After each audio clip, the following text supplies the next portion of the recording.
On March 20th, 2025, President Trump signed an executive order initiating the dismantling of the U.S. Department of Education, aiming to transfer its function to the individual states. This move aligns with a long-standing conservative view that advocates for reduced federal involvement in education, asserting that local authorities are better suited to address educational needs than the federal government.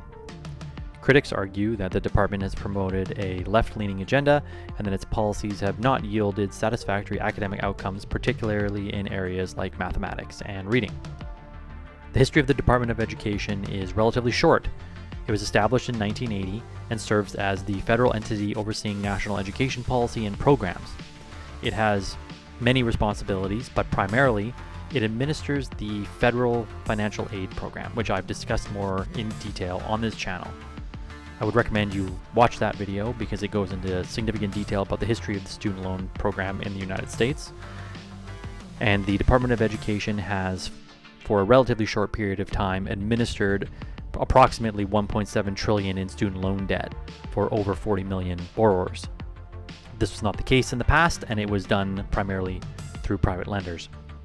The department additionally collects educational statistics and disseminates research to inform policy and practice as it relates to education. It ensures equal access to education through various civil rights enforcement, and it provides special population funding and oversight for programs assisting low-income students, students with disabilities, English language learners, etc. The reasons behind the Trump administration's initiative to dismantle the education department is complex, but in short, it stems from several core beliefs and criticisms of the department.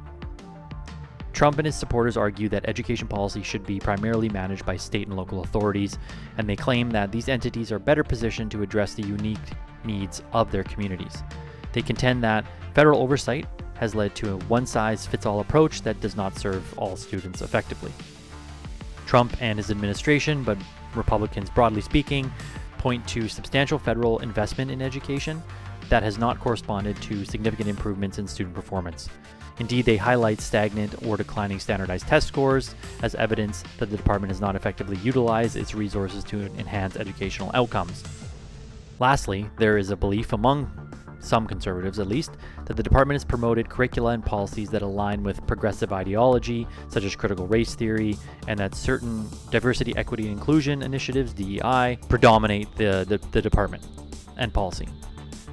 They argue that these programs may conflict with their values and prefer educational content that emphasizes traditional American principles. Of these three critiques, the one that I believe is the least contentious is the substantial federal investment in education not corresponding to significant improvements to standardized testing or indeed math and reading performance. American education outcomes have indeed declined and continue to decline.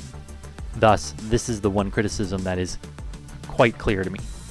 In order to dismantle the department, there are a number of key steps. The first is the executive action that was signed on March the 20th, which is an executive order that directs the reduction or elimination of the department's functions. Subsequently, as the department was established by an act of Congress, its dissolution requires legislative approval. The Trump administration will need significant support from Congress, from all Republicans and some Democrats in order to achieve this goal. If they achieve this goal, there would have to be some sort of reallocation of function, such as the student loan management, civil rights enforcement.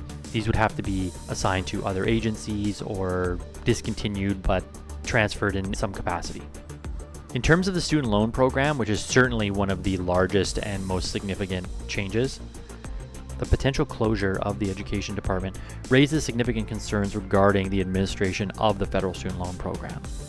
Transferring the management of the student loan program to another agency, such as the Treasury Department, or privatizing it could lead to disruptions and delays in loan servicing, and as millions of students receive student loans every year, borrowers might experience confusion during the transition, affecting repayment processes and new loans. There is a risk that the student loan program could be privatized, which it was before the transfer of the student loan program to the education department. Again, see my previous video on this topic. Such a transfer could result in a higher cost for borrowers and reduced oversight. This shift could limit access to affordable repayment options and forgiveness programs. Despite whatever administrative changes take place, borrowers will certainly still be required to repay their loans.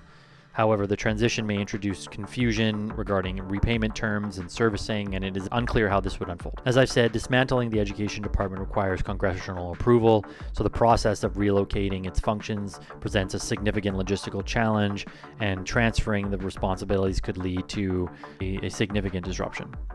Dismantling the U.S. Department of Education could profoundly reshape the landscape of higher education. The potential impacts on the federal student loan program is significant, and it could disrupt access to college, particularly for low-income students that depend on federal support.